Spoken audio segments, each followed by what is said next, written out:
चुनाव की बेला है। इस वक्त हम मौजूद हैं बनारस में गंगा नदी पर। पूर्वांचल के लिहाज से ये शहर और ये इलाका प्रदेश में खास अहमियत, सांस्कृतिक राजधानी कहूं। इसके अलावा पूर्वांचल में जिस तरीके से चुनावी रण है, कहा यह जाता है कि प्रदेश की राजधानी लखनऊ की विधानसभा तक वही पहुंचता है जो इस इलाके में मतदाताओं को लुभा पाता है या उसके वोटों को हासिल करता है। बनारस से हम समझेंगे इस पूरे इलाके की तस्वीर क्या है, चुनावी राजनीति में ये पूरी बेल्ट, ये पूरा इलाका कहां खड़ा है, राजनीतिक दलों की नीतियां या घोषणा पत्रों के लिहाज से क्या कुछ है इनके लिए और मिला क्या है पिछले 5 साल में। हमारे साथ 4 खास मेहमान हैं जिनका मैं परिचय करवा दूं, जो हमारे साथ इस चर्चा में शामिल हो रहे हैं और समझाएंगे कि असल में राजनीति किस कदर और किस दिशा में चल रही है, मतदाता कहां खड़ा है, दलों के कितने करीब या कितना दूर है और नीतियां किसके लिए हैं और क्यों ऐसी हैं। हमारे साथ हैं एक लारी साहब जो कि वरिष्ठ पत्रकार हैं, आपका स्वागत है लारी साहब। हमारे साथ हैं associate professor doctor Dinbandhu Tiwari साहब, बहुत बहुत स्वागत है आपका। मेरे दाहिनी ओर कुंवर सुरेश सिंह जी है जो समाजवादी चिंतक हैं, आपका भी स्वागत है। राजेश कुमार जी है जो कि वरिष्ठ फोटो जर्नलिस्ट हैं और यहां की अलग अलग जो रंग हैं उनको भी समझते हैं और राजनीति के रंगों को इन्होंने बखूबी देखा है। बहुत बहुत स्वागत है आपका। शुरुआत में लारी साहब आपसे करना चाहूंगा, बनारस और इस पूरे पूर्वांचल की मैं कहूं ये एक वो गढ़ की तरह देखा जाता है और कहते हैं यहां से संदेश पूरे पूर्वांचल में जाता है। इस बार का राजनीति या राजनीतिक संदेश क्या कुछ कहता है? इस बार नहीं, हम तो ये मानते हैं कि 2014 से जो चुनाव या राजनीतिक रण की दिशा है वो थोड़ी अलग तरीके से हो गई है, हाईटेक हो गई है, भाषा की मर्यादा टूटी है या मुद्दा विहीन हो गई है। ये हमें लगता है कि 2014 से इसकी शुरुआत हुई है और इस बार तो हमें लगता है कि जब पहले चरण का चुनाव हुआ था उससे पहले खासकर के 2 राजनीतिक दलों ने, बीजेपी और समाजवादी पार्टी ने अपने अपने घोषणा पत्र सामने रखे हैं जी। पहले चरण के चुनाव से पहले तक हम मुद्दों पे बात करते रहे, लेकिन पहले चरण का कुछ दिन जब बाकी रहा तो हम मुद्दों से भटकना शुरू किए और भाषा की मर्यादा तोड़ना शुरू किए। उसके बाद से हम मुद्दों पे बात छोड़ के जो है फिर उन मुद्दों पे आने लगे जो आम आदमी को कहीं न कहीं बांटने का काम करते रहे हैं। और वो चीजें अब चलते हुए जो है, जब 5 चरण के चुनाव खत्म हो गए हैं, 2 चरण बाकी है, तो उसमें तेजी लाई गई है और ये सभी तरफ से इस तरह की आवाज आ रही है। तो आम आदमी के जो मुद्दे हैं वो हमें लगता है कि वो गायब होते दिखाई दे रहे हैं और वो मुद्दे ज्यादा प्रभावी हो रहे हैं जो मुद्दे लोगों को बांट सकते हैं। सुरेश सिंह जी, क्या वजह है कि, और मैं समझूंगा इस पूरे इलाके में किस तरीके के मुद्दे हैं जिनको लेकर पिछले चुनाव में पार्टियां आई और इस चुनाव में उनकी चर्चा नहीं है, क्यों नहीं है, और जनता या वोटर आखिर खड़ा कहां है आज? राजनीति में झूठ का पदार्पण इतना तेजी से हो गया है जो पहले कभी नहीं था। तो हम लोग इतने हैरत तो परेशान है कि इस देश का क्या होगा। बहुत संकट में ये देश आज के दिन में है। राजेश जी, सवाल ये है कि जिस तरीके से जनता चाहती है, जिन नीतियों को चाहती है, जिन मुद्दों को चाहती है, बनारस इसके आसपास के जिलों में देखें, बेरोजगारी, किसानों की बंद चीनी मिलें, इसके अलावा माफिया राज एक तरीके से मैं कह सकता हूं, नशे को लेकर एक बड़ा रोग दिखता है, इंफ्रास्ट्रक्चर की बेहद कमी दिखती है। ये कहां खड़े हैं आज और मतदाता कहां खड़ा है इसको लेकर? देखिए, जैसा कि लारी साहब ने भी कहा और सुरेश जी ने कहा, मैं उससे इतर तो बात नहीं करूंगा, लेकिन एक ही बात मैं फिर से दोहराऊंगा कि चाहे वो शपथ पत्र कहिए, संकल्प पत्र कहिए, घोषणा पत्र कहिए, ये सिर्फ बरगलाने की बातें हैं। ऐसा क्यों लगता है कि बरगलाने की बातें हैं? इसलिए कि हमारे यहाँ का सांसद जिसको दिलो जान से जिता दिया गया, एक सांसद और एक विधायक अपने निर्वाचन क्षेत्र के वोटरों को पहचानता है, उस मोहल्ले को जानता है, और यहाँ का सांसद जाने के बाद तो फिर कभी किसी को दर्शन ही नहीं दिया। मैं प्रधानमंत्री की बात नहीं कर रहा हूँ, मैं सांसद की बात कर रहा हूँ। आज आप कह रहे हो कि हम इस शहर को क्योटो बना देंगे। आप कहते हो कि मुझे गंगा माँ ने बुलाया था। अरे कहाँ वो सब बातें हैं? ये 3 साल में उन वादों को लेकर कुछ असर या कोई शुरुआत नहीं दिखती है? क्योंकि दल तो यहाँ दावा कर रहे हैं कि हमने पुल से लेकर नदी की सफाई से लेकर सड़कों के जाल बिछाने की बात शुरू कर दी है, हाईटेक किया जा रहा है, शहर को बिजली के खंभे गायब किए जा रहे हैं। ऐसा है, ये कहने और करने में बड़ा फर्क होता है। मैं थोड़ा सा पीछे जाना चाहूंगा। 1997 में गंगा शुद्धिकरण का अभियान चलाया गया था कि गंगा निर्मलीकरण हो, और उस समय के प्रधानमंत्री राजीव गांधी थे, और इसी घाट पर यहाँ पर उन्होंने बहुत बड़ा अधिवेशन किया, सब कुछ किया और ऐलान कर दिया। और एक बहुत छोटी सी बात, जहां उसका ओरिजिन है, कहां से गंगा पोल्यूटेड हो रही है, उसको नहीं देखा गया, और गंगा के नाम पर अरबों रुपया खरबों रुपया घोटाले में चला गया, और गंगा जैसी की तैसी है। दूसरी बात, ये शहर गलियों का है। एनजीटी ने फटकार लगाई है, उसके बाद तो जुर्माना लगा दिया है, और एनजीटी ने तो साफ शब्दों में, सुप्रीम कोर्ट के बाद एनजीटी का फैसला है ना। और आप गंगा का पानी को देख लीजिए, 3 साल पहले पानी ऐसा था क्या? आज की तारीख में जो गंगा का पानी, वो 3 साल पहले ऐसा नहीं था। गंगा लगातार मैली होती जा रही है। अब तो, पहले तो ये कहा जाता था कि साहब आचमन योग्य नहीं है, अब तो हमें लगता है कि लोग नहाते होंगे और बीमारियां लेके जाते होंगे। कैसे नहाते हैं? हेमंत तिवारी जी, सोशियोलॉजी या समाजशास्त्र के जरिए मैं समझूंगा कि आपसे कि असल में जब नेताओं को, मैं कहूं कि शहर फक्कड़ शहर माना जाता है और बहुत बेबाक होता है। हो सकता है कि कार्यक्रम या उसके बाहर भी जब चर्चा शहर में होती है तो लोगों को या नेताओं को कई बात चुभ सकती है, लेकिन जिस तरीके से लोगों को भरोसा टूटता दिखा है, दल में कहूं कोई भी हो, बातें जिस तरीके की हुई हैं, तो फिर इस बार इसी डर के चलते क्या नेता, तमाम पार्टियां असल मुद्दों से दूर खड़ी हो गई? देखिए, बात जहाँ से आप शुरू की है तो मुझे याद आ रहा है कि ये शहर जिन चीजों के लिए जाना जाता है, मुख्यतया वो फक्कड़पन जो आपने अभी एक बात उठाई, और कबीर का ये शहर है, और मैं कहूँ तो तुलसी का। और ये दोनों, एक सच कहने के लिए जब कबीर ने अपने वीणा उठाया था तो उस समय का, उस समाज का चित्र देखिए कैसा था। और उस समय में कबीर जितने ताकतवर ढंग से सच बोलते हैं, वो आज के समय में लोग नहीं बोलते, बल्कि हम लोग उनके शब्दों को कोट करते हैं और यह बताना चाहते हैं कि इस धुंधले समय में बनारस में यह सवाल है आज के समय में कि क्या झूठ से या किसी एक बहुत बड़े धुंध से उबरने के लिए यहाँ का मतदाता उस चीज से उबर पाएगा कि नहीं उबर पाएगा, एक सवाल है इसमें। क्योंकि मैं जानता हूं कि 2 धाराएं यहाँ समानांतर चली हैं, शुरू से चली हैं, और उन धाराओं में जो एक कहते हैं ना कि एक स्थिरता को, जड़ता को कायम रखने वाली धारा भी है और उसे तोड़ने वाली भी धारा है। तो जड़ता को कायम रखने वाली धारा के भी पक्ष में कभी कभी संख्या बल और ये सब चीजें आती रही। लेकिन हम जहां तक आज के समय में बताए हैं कि जो अभी चाहे गंगा का सवाल है, विकास का सवाल है, ये मुद्दे ही छूटते जा रहे हैं। मैं कहूं इस गंगा पर ही बहुत अभियान चला, काम हुआ, लेकिन अभी अब तक नाले गिर रहे हैं गंगा में। ठीक है, अगर उन विकास के कुछ मुद्दों को उठाया जाए तो शहर में आप घूमे होंगे और देखे होंगे कि शहर की क्या हालत है। अगर काम करने के लिए तो बहुत सी ऐसी चीजें हैं कि आप साल 2 साल में बहुत सारी चीजें हो सकती हैं अगर उस तरह से देखा जाए। लेकिन छिटपुट चाहे राज्य सरकार या केंद्र सरकार के द्वारा जो भी योजनाएं चल रही हैं, वो शहर के अंदर आप देख सकते हैं कि कोई पूरा रिजल्ट लेकर अभी सामने नहीं आया, सामने नहीं योजनाएं। तो मैं एक बात, योजनाएं तिवारी जी सारी की सारी ऑन पेपर है, इम्प्लीमेंट में कुछ भी नहीं है। पेशन जो है सादा अधूरा, कागजी है मामला, सिर्फ कागजी है। पहली बात तो ये कि इनके पास कोई प्रॉपर वे में प्रोग्राम नहीं है, चॉकआउट नहीं है।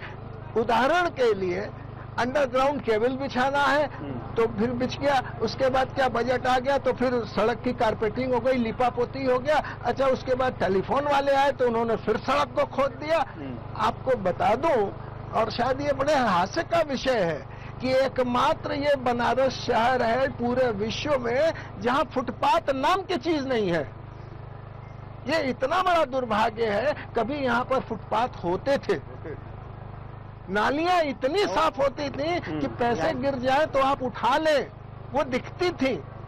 लेकिन जिस तरीके की बात तिवारी जी ने कही, जी सुरेश जी, जब तिवारी जी कहते हैं कि तस्वीर और राजनीति की जो आज की शैली है, जो नीतियां हैं, इतनी ज्यादा धुंधली है कि मतदाता के लिए उसमें कुछ नजर नहीं आ रहा है।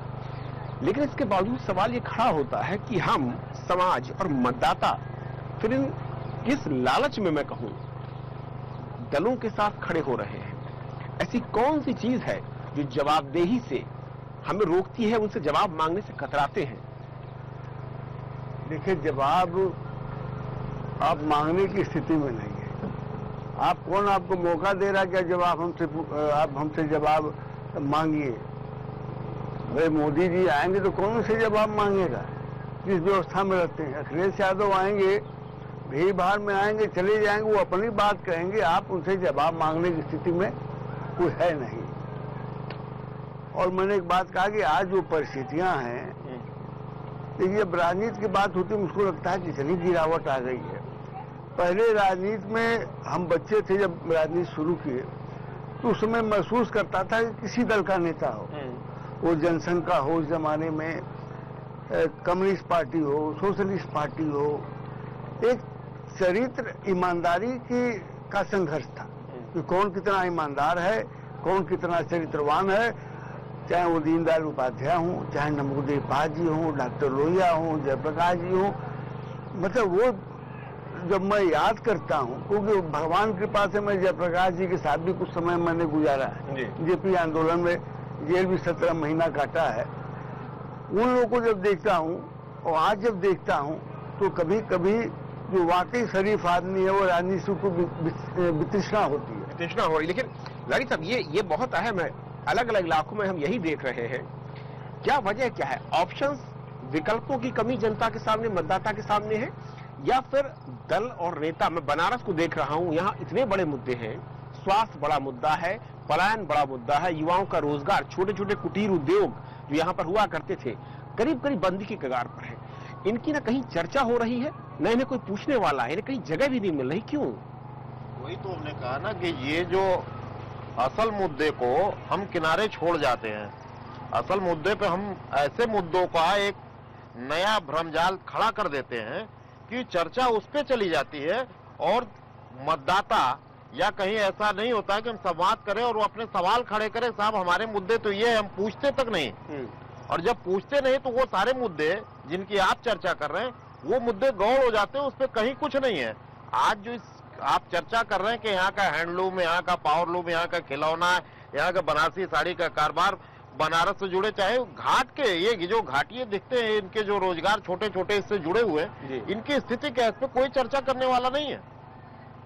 ये सारी चीजें जो है गौड़ हो जा रही है, और हम ऐसे एक नेशनल मुद्दा, भाषाई जुबानी जंग के ऐसे मुद्दे खड़ा कर देते हैं जिसपे सारे लोग उस पे बहस करते हैं और वो आम आदमी का मुद्दा किनारे लग जाता है। तो ऐसे में जी, मैं एक और चीज आप जो कहना चाह रहे थे कि क्या जो हमारे दल हैं या जो नेता हैं, मगर इस बनारस और इसके आसपास के जिलों को कहूं, अपने आप में हर जिले की अपनी खूबी थी। सेना में जाने का सिलसिला इसी इलाके से आता है। आप जब कहीं पर शहीद होते हैं, मैं गर्व से कहूं कि इस इलाके के लोगों का नाम सामने आता है। इस इलाके में अंग्रेजों के खिलाफ पहला इलाका जो था जहां पर स्वतंत्रता की मिसाल जली, जहां से पूरे देश में फैली, उसके बावजूद ये फिर इतना शांत क्यों हो चुका है मतदाता? बार बार नेताओं की या फिर उनको आरोप लगाने की बजाय खड़ा क्यों नहीं हो पा रहा है? नहीं, ये बहुत महत्वपूर्ण बात है। मैं इसी बात को कहना चाहता है कि धाराएं दो होती हैं, समय समय पर कौन सी धारा मजबूत है। आज एक समय दिख रहा है, ऐसा नहीं है, प्रतिरोध की संस्कृति और वो आग है इस क्षेत्र में, और वो हमें लगता है, जैसा आपने एक विश्लेषणात्मक सवाल है ये, हमें लगता है कि इस बार जो कुछ राजनीति से बिल्कुल, भारतीय राजनीति तो बहुत ही अपने सही दिशा में पिछले दिनों रही है कि जिसकी चर्चा सुरेश जी ने किया कि जो विरोध का स्वर था सत्ता से टकराने का, उसमें कुछ रहता था, तत्व रहता था।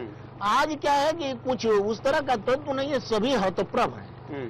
और जिन सवालों को आपने छेड़ा वो पूरा का पूरा ये पूर्वांचल का इलाका है। यहाँ के बुनकर या छोटे छोटे उद्योग, ये जो बांस के छत्ते छतरी लगती है, इनको बनाने वाले 2-3 परिवार बच गए। मुझे याद है ऐसे लोग, वो उनके लिए एक बड़ा वो आडंबर में, मैं अगर एक पंक्ति यहाँ पर कोट करना चाहूंगा कि लोकतंत्र, ये धूमिल की पंक्ति है, लोकतंत्र एक ऐसा तमाशा है जिसकी जान मदारी की भाषा है।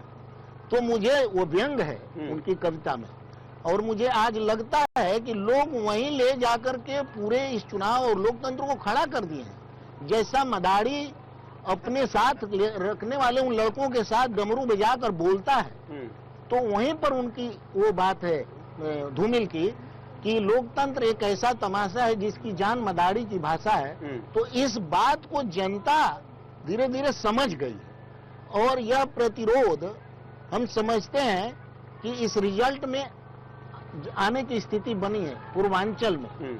और दूसरी तरफ से बिल्कुल उस एक ऐसी स्थिति जिसको हम लोग रूढ़ स्थिति कहेंगे, जो मुद्दों से भटक कर कहीं और ले जाकर खड़ी है इस चुनाव में, जिसे हम जिसके लिए वो पंक्ति कोट किए, तो वह उससे आज टकराएगी। इस मतदान में निश्चित रूप से वो टकराएगी, मुझे ऐसा लग रहा है। मैं एक बात और कहना चाहता हूँ कि अभी रिजल्ट जो आ जाए, किसी सरकार बन जाए, कौन पार्टी ज्यादा जीतेगी कम जीतेगी क्या होगा, वो अपनी जगह की बात है।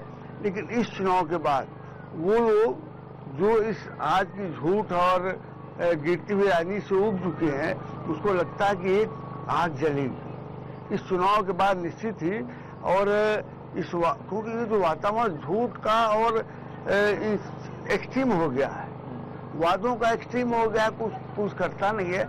अब वो लोग बहुत सारे लोग तड़फड़ा रहे हैं कि कुछ न कुछ करना है, और आप समझिए कि ज्वाला बनारस से ही जलेगी और कुछ न कुछ एक बड़ी चीज निकलेगी। मुझको ऐसा लगता है, चाहे हर दल में घुटन है, हर दल के लोग परेशान। आपने वाकई मैं इसको समझना चाहूंगा राजीव जी, क्योंकि आप लंबे अरसे से देख रहे हैं दल और दलों की विचारधारा, जैसा कि कहा इन्होंने, एक बड़ी चीज हुआ करती थी। कोई दल में आता था जाता था, उसकी विचारधारा को लेकर बात होती थी। आज तो ऐसा लगता है, और उसमें आपसे मैं विचार चाहूंगा, सुबह विचारधारा उगते सूरज के साथ हल्की होती है, दोपहर में बदलती है और शाम ढलती किसी तीसरे की हो जाती है। ये जो एक सिस्टम हुआ है, ये जो एक रवायत शुरू हो गई है, ये कैसे बनारस के साथ मैच करेगी? नहीं, देखिए, बनारस के साथ तो वो मैच नहीं करेगी। बनारस का एक अपना मिजाज है, और बनारस के मिजाज को ये हाईटेक वाले नहीं समझ सकते। मैं एक ही बात ये कहता हूं कि अरे बंबई, दिल्ली, कलकत्ता, मद्रास, चेन्नई, कोई भी शहर उठा के देखिए, अरे एक भारतेंदु तो पैदा करके दिखाओ, एक बिस्मिल्लाह पैदा करके दिखाओ, एक रविशंकर पैदा करके दिखाओ, हाँ, एक कबीर पैदा करके दिखाओ, एक तुलसी पैदा कुछ तो है बनारस के मिट्टी और पानी में, हाँ, जिन्होंने धारा बदल दी, लोगों के सोचने का अंदाज बदल दिया। कुछ तो है इस मिट्टी में। ये शहर दुनिया से अलग है, ये मिनी कॉस्मोपॉलिटन सिटी है। यहाँ हर पॉकेट में दुनिया के हर लोग बसते हैं, और जो यहाँ बसता है वो उसी मिजाज में ढल जाता है। आप थोपने से हम नहीं चलेंगे। तो ऐसा लगता है कि थोपी चाहिए? यस, आप अपने विचारों को, अपने आइडियाज को हमारे ऊपर थोपना चाहते हैं। इस शहर को एक आईएएस ने बांट दिया, एक बांग्लादेश बना दिया, एक पाकिस्तान बना दिया। हाँ, और जाम की दुर्दशा ये हालत है, बनाया इसलिए था कि जाम खत्म हो जाएगा, वो उल्टा और बढ़ गया। रोकने वाली ही बात है। देखिए, इस समय जैसे देश में जो सवाल खड़े हैं कि हम यहाँ, ये बीएचयू के कल छात्राओं ने प्रतिरोध किया कि हमें भी ऐसी एक आजादी थोड़ी भी बात करनी थी, क्योंकि दिल्ली से जुड़ती है घटना। अगर कोई बातचीत करता है तो बातचीत का स्कोप तो होना चाहिए। भाई यह चीजें एकदम खत्म करने की जो तैयारी चल रही है, तो आपकी जो बात है, वो जो इशारा है, मैं समझता हूँ कि इन चीजों को लोग ध्यान में रख रहे हैं। और बनारस, जैसा आपने कहा, पूरा भारत है यहाँ, बिल्कुल पूरे भारत के लोग बसते हैं, हर प्रांत के लोग गलियों में, और वो सन्नाटे में है, चुपचाप है, क्योंकि बहुत बड़ा उनके पास हथियार है। एक दिन जाना है, उनको मत लेना, मत करने और बहस में देखिए, बौद्धिक रूप से अगर ये देखा जाए कि यह जो वैचारिक जो बात होती है वो कितनी ताकतवर है कि वह, अगर आपका विचार हमसे तार्किक रूप से मजबूत पड़ता है तो हम नम हो जाते हैं। यह परंपरा है बनारस की, शास्त्रार्थ की परंपरा रही है। और शास्त्रार्थ में जो विजयी होता था उसको दूसरे लोग, ऑडियंस, दूसरा जो सामने होता था, वो मान लेता था। इस देश में, और ऐसी संस्कृति वाले शहर की बात है, तो यहाँ से निश्चित रूप से इन बातों को लोग नोटिस में ले रहे हैं, लगातार नोटिस में ले रहे हैं। लारी साहब, जो सभी मैं कहूँ पैनलिस्ट, एक चीज निकल कर मुझे महसूस हो रहा है, ऐसा लगता है कि घुटन सी महसूस हो रही है राजनीति से लेकर समाज में और सिस्टम से लेकर मतदाता के बीच में। आखिर क्यों है ऐसा? देखिए, तस्वीर अभी जैसे तिवारी जी कह रहे थे ना, तो कमोबेश बात वही है कि हमसे जो कहा जाता है वो किया नहीं जाता है। आम आदमी को जो कहा जाता है वो छला जाता है। तो जब हम कितने समय इंतजार करते, तो एक आम आदमी में वो जो बेचैनी है और छटपटाहट है, वो महसूस कर रहा है, वो देख रहा है, सारी चीजों को ऑब्जर्व कर रहा है कि क्या कुछ कहा जा रहा है, क्या कुछ किया जा रहा है और क्या कुछ होने वाला है। ऐसा नहीं है। मतदाता खामोश है। अगर किसी को लगता है कि मतदाता बहुत ज्यादा उद्वेलित है, तो ऐसा भी शहर में नहीं दिख रहा है, या पूरे पूर्वांचल की तस्वीर ऐसी नहीं है, क्योंकि उसको पता है कि उसके जो मुद्दे हैं वो मुद्दे पीछे छूट चुके हैं। चाहे वो किसी भी शहर का हो, उस पे कहीं कोई बात नहीं करता। चाहे वो मऊ की मऊवाली साड़ी का मामला हो, इंदारा के खरबूज का मामला हो, चुनार के मिट्टी के बर्तन का मामला हो, या जौनपुर के उसका क्या करते हैं जो कारोबार, उसका मामले, सारे मुद्दे, मस्तिष्क ज्वर का मामले को आप लिखिए, गोरखपुर के मामला जो है उस पे उसकी चर्चा हम नहीं करते। हम बहुत ढेर सारी वहाँ पे एम्स का शिलान्यास कर दिए हैं। बनारस एम्स मांगता था, इसलिए कि 3 स्टेट से जुड़ा और चौथे स्टेट में होता, बनारस में वो चीजें नहीं हो पाई। तो आदमी के दिमाग में मुद्दे हैं, उन मुद्दों का जवाब तलाशता है वो कि फिर क्या कहा जा रहा है, फिर क्या कहा जा रहा है। लेकिन वो इंतजार बहुत समय नहीं करता जी। यहाँ बीएसयू है जी।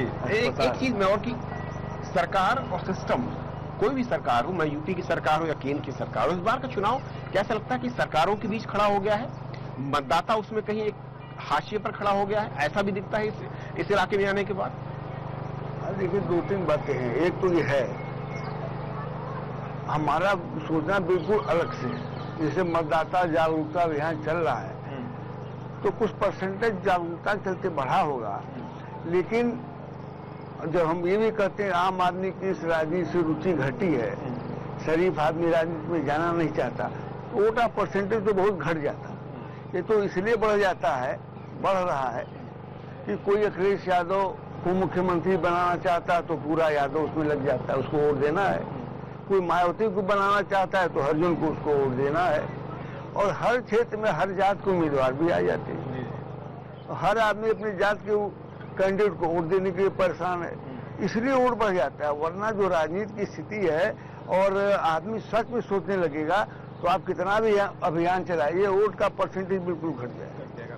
एक आखिरी कमेंट राजेश जी, किस तरीके का जो हाल हमने सुना और देखा है, उसके बाद उम्मीद पर दुनिया कायम, और कहते हैं बनारस के लोग बहुत ज्यादा उम्मीद के साथ जीते हैं। बनारस